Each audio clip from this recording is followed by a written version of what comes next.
కాంగ్రెస్ పార్టీలో జరుగుతున్న పరిణామాలు బట్టి చూస్తే భవిష్యత్తులో పార్టీ పరిస్థితి ఏమంటారు తెలంగాణ? నాకు తెలిసింది వాళ్ళ గుంత వాళ్ళు తోడుకుంటున్నారు తప్ప వేరే వాళ్ళ గుంత. ఇప్పుడు కోఆర్డినేషన్ కావాలండి. ఇప్పుడు కాంగ్రెస్ పార్టీ ఉంది, ఉమ్మడి రాష్ట్రం తెలంగాణ రాష్ట్రంలో మనకు 10 జిల్లాలు ఉన్నాయి. ఉమ్మడి జిల్లాలు ఇవాళ వరకు ఉమ్మడి జిల్లాలో ఒక మీటింగ్ పెట్టలేదండి, ఒకసారి రివ్యూ చేయలేదండి. నేను మొన్న నా దగ్గర పోవద్దని వచ్చిన వాళ్ళకి చెప్పిన, నేను ఎట్లా గెలుస్తామంటే ఎట్లా గెలుస్తారు మీరు? గెలిచే పరిస్థితి ఎట్లా చెప్పండి?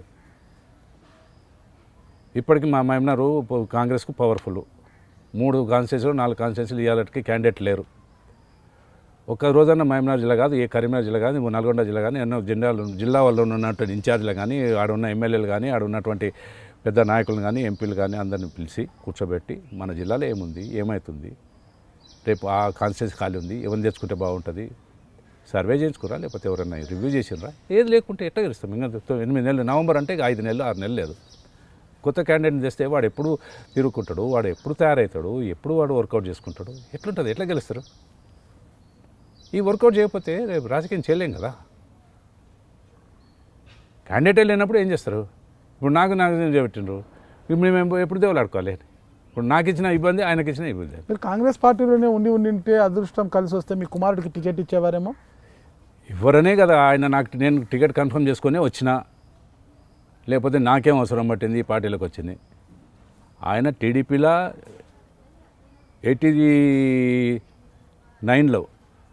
89లో ఓడిపోయిండు. 89లో ఎన్టీ రామారావుతోనే కాంట్రవర్సీలు పడ్డాడు, టికెట్ ఇవ్వలేదు. దగ్గుబాటి వెంకటేశ్వరరావును సూట్ కేసులు ఇచ్చి విజయవాడ పంపిస్తాన్నాడు. ఆయన మామకు చెప్తే టికెట్ ఇవ్వలే. బీజేపీలోకి పోయిండు, బీజేపీలో అడ్జస్ట్ కాలే. ఒక్కరోజైనా ప్రెస్ మీట్ పెట్టిండే వాళ్ళ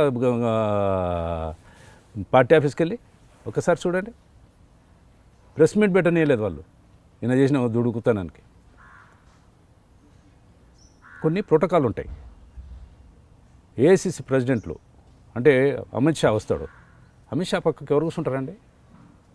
స్టేట్ ప్రెసిడెంట్ కూర్చుంటాడు, మన దొబ్బేసి ఈయన కూర్చుంటాడు. అంటే కొన్ని ప్రోటోకాల్, కొన్ని సిస్టమ్స్ ఉంటాయి, అది లేవు ఈయన దగ్గర. కాంగ్రెస్ పార్టీలో అది నడుస్తుందంటారు ఇప్పుడు? ఆ కాంగ్రెస్ పార్టీ ఆ దూకుడు నడుస్తుందంటారా ఇప్పుడు? ఇది మింగేస్తారండి. ఇప్పుడు ఆయన రేవంత్ రెడ్డి వచ్చిండు, వచ్చిన 1-2 నెలలు బాగా జోరుగా ఉండే. ఇవాళ ఏముంది చెప్పండి? ఏం లేదంటారా? అంటే వాస్తవంగా ఎక్స్పోజ్ చేయడం తగ్గిపోయింది కదా. ప్రెస్ మీట్లు అన్నీ తగ్గినాయి కదా. ఆ రోజు ప్రెస్ మీట్లు ఎట్లుంటాడు? డైలీ 2 రోజులకు 3 రోజులకు ప్రెస్ మీట్ పెడుతుండ్రి, గాంధీ భవన్లో పెడుతుండ్రి, ఊరు ప్రచారం చేస్తుండ్రి, మీటింగ్లకు పోతుండే చేస్తుండే. ఇప్పుడు మా పోతుంటాడు, మీటింగ్ పోతుంటాడు. కాంగ్రెస్ పార్టీ ఎక్కడ ఎవరిని పిసుకాలన్నా ఆడ పిసికి పారేస్తే గొంతు. ఇది ఈడ కూడా అలా పిసికేసిందా? ఈడ కూడా అడ్జస్ట్ కాలేడు ఆయన. మీకు కూడా అలా పిసికేసిందా? నన్ను పిసికింది కాదు. ఇప్పుడు నాకు ఎవరిని తీసుకొచ్చి నాకు పడరాన్ని తీసుకొచ్చిండు కనుక నేను దూరమే. ప్రతి ఊర్లో 2 గ్రూపులు ఉంటాయి. ఓ గ్రూప్ ఓ పార్టీకి పోతే ఇంకో గ్రూప్ ఇంకో పార్టీకి వెళ్ళిపోతాయి. భవిష్యత్తులో ఎప్పుడే నాగం జనార్దన్ రెడ్డి గారికి కావచ్చు, జయపాల్ రెడ్డి గారికి కావచ్చు, మీ వంతు సహకారం ఉండదంటారా? ఇక నా లైఫ్ ఏంటండి 71, బతికితే ఇంకో 5 ఏళ్ళు బతుకుతానా 6 ఏళ్ళు బతుకుతానా తెలియదు. వాళ్ళతోనైతే నా లైఫ్లో వాళ్ళకి సపోర్ట్ అనేది ఉండదు. అంటే నా క్యారియర్ పాడు చేసిండ్రు. 2004లోనే నాది క్యారియర్ పాడైపోయింది. ఒకసారి ఎమ్మెల్యే అయితే గ్రిప్ వస్తుందండి, 10 మంది కార్యకర్తలు పెరుగుతారు, 10 మంది సపోర్టర్స్ పెరుగుతారు, 10 మంది పబ్లిక్లో ఒక ఇంటిమేసీ డెవలప్ అవుతుంది, డెవలప్మెంట్ యాక్టివిటీస్ చేయగలుగుతాము. ఎమ్మెల్యే చేసినా ఇంక వేరే ఏం చేయలేము, ఎమ్మెల్సీ చేయలేము మేము. కానీ ఎమ్మెల్యేగా ఎన్నెన్నో చేయవచ్చు, పవర్ ఉంటుంది. ఆ పవర్ అది కాకుండా చేసిండ్రు కదా. నాకు 2004లో 1400, 700 వస్తే గెలుస్తా. కాంగ్రెస్ టికెట్ వేస్తే 10-15 వేలతోనే గెలుస్తా. ఓపెన్ సీక్రెట్, జయపాల్ రెడ్డి కాలేదు. నల్గొండలో ఆయన ఎంపీ కాంటెస్ట్ చేసిండు, ఒక్క సీట్ ఇవ్వలేదండి. మహబూబ్నగర్ జిల్లాకు 6 ఇచ్చిండు. నల్గొండలో టీఆర్ఎస్కి ఒక్క సీట్ ఇచ్చిన చూడండి. ఆయనే అలాట్మెంట్ కదా, ఆయన డి శ్రీనివాసు. అంటే కాంగ్రెస్ పార్టీని ఎంత ముంచాలని చూసుకుంటాడు ఆయన. ఇందిరాగాంధీకి పోటీ చేసినాడే కదా. రాజీవ్ గాంధీని ఉరిదీయాలన్నాడు కదా బొబర్స్ కేసులో. వీళ్ళకి ఏమైనా కాంగ్రెస్ పార్టీ మీద సింపతి ఉంటుందా? వాళ్ళ పర్సనల్. ఇప్పుడు మంచి పచ్చగా ఉంటే ఆడ పోయి వాళ్తారు అంతే. ఇప్పుడు జనార్దన్ రెడ్డిది అదే పరిస్థితి, ఆయనది అదే పరిస్థితి. ఏమనంటే మొన్న స్టేట్మెంట్ ఇచ్చిండు, టికెట్ నా చేతిలో ఉంటుందా, నేనేమో మునగాన్యా అని అన్నాడు. టికెట్ ఇచ్చేది ఉండదు, నువ్వు ఏడగాత్రి అన్న అడగాత్రి చిచ్చి పెడతావు నువ్వు ఇంట్లో కూర్చొని కత్తిరిస్తావు. బయటికి రాడైనా బయటికి ఏడొస్తాడు మీటింగ్ వస్తే ఏదైనా ఎవరైనా ఇప్పుడు ఏడు కాన్స్టిట్యున్సీలు ఏడ మంచి కూడా చూసుకుంటాడు, ఆడ పోయి నిలబడతాడు, గెలుస్తాడు, నేను గెలిచినా అని అంటాడు. జయపాల్ అంతే కదా. ఇప్పుడు నల్గొండకి ఎందుకు పోయిండు, మేము చేవెళ్ళకి ఎందుకు పోయిండు, మళ్ళీ మహమ్నార్కి ఎందుకు వస్తున్నాడు, ఎందుకు ఒక దగ్గర ఎందుకు? ఇప్పుడు అందరు ఎంపీలు ఒకటే దగ్గర కాంటాక్ట్ చేస్తారు, నేను ఎందుకు తిరుగుతుంటాడు? అన్ని ప్రాంతాలు అభివృద్ధి చేయాలనుకున్నారేమో. ఆయన ఎవరికైనా ఒక కార్యకర్తను డెవలప్ చేసిండా, లేకపోతే ఒక ఆయన పుణ్యాన్ని ఏదైనా వచ్చిందా అని చెప్పమనండి, ఆయన్నే చెప్పమనండి, నేనేం చెప్పే అవసరం లేదు. ఇప్పుడు చంద్రశేఖరరావు తీసుకుపోయిండు, ఇప్పుడు మెదక్ డిస్ట్రిక్ట్ను సిద్దిపేట అవన్నీ ఎంత డెవలప్ చేసుకుంటారో ఒకసారి చూడమనండి. ఆయన వచ్చి కల్వకుర్తిలో వచ్చి సొంతం ఆయన మాడుగులో చూడమండి. ఆయన మాడుగులో ఆయన సర్పంచ్ ఉండడు, ఆయన సొంత ఊర్లో ఎంపీటీసీ ఉండడు, అపోజిషన్లో ఉంటారు లైఫ్ టైంలో. సొంత ఊర్లో సర్పంచ్ లేకపోతే 36 ఏళ్ళ సంది నా ఊర్లో నా సర్పంచ్ నా ఎంపీటీసీలు ఉన్నారు, 2 ఎంపీటీసీలు సర్పంచ్లు, జెడ్పీటీసీ కూడా మా ఊరికి వెళ్ళే ఉంటుంది. ఎందుకు ఉంటుంది? గ్రిప్ అనేది ఉండాలి. ఊరంటే సొంత ఊర్లోనే గ్రిప్ అయిపోతే నువ్వు బయట ఏం చేస్తావు అంటే చెప్తున్నా. మా అడుగులోనే విలేజ్ ఎవరన్నా ఉన్నారో చూడండి, ఆడ ఒకసారి ఎంక్వైరీ చేయండి.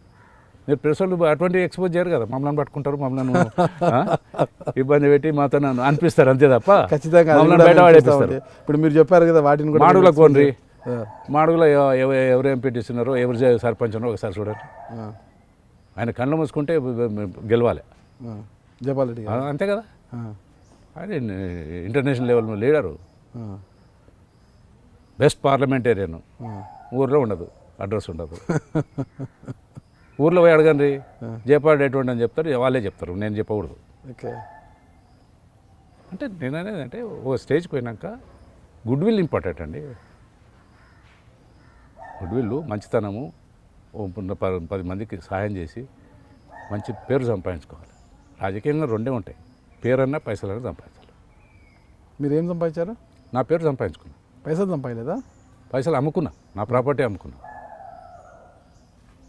అమ్ముకున్నా, మస్తు ప్రాపర్టీ అమ్మినా. ఇవాళ నేను 100 కోట్లకు ఉంటుంటే ఇప్పుడు ఎంత ఉంది? ఎన్ని కోట్లు ఉన్నాయి? 20 కోట్లు ఉన్నాయి. ఇండ్లు ఉన్నాయి అంతే. ఈ ల్యాండ్ మాది, డెవలప్మెంట్కి ఇస్తే నాకు 2 ఇండ్లు వచ్చినాయి, 4 ఇండ్లు వచ్చినాయి, 1 ఇల్లు అమ్ముకున్నా, 3 ఇండ్లు ఉన్నాయి ఇప్పుడు నాకు. ఓకే.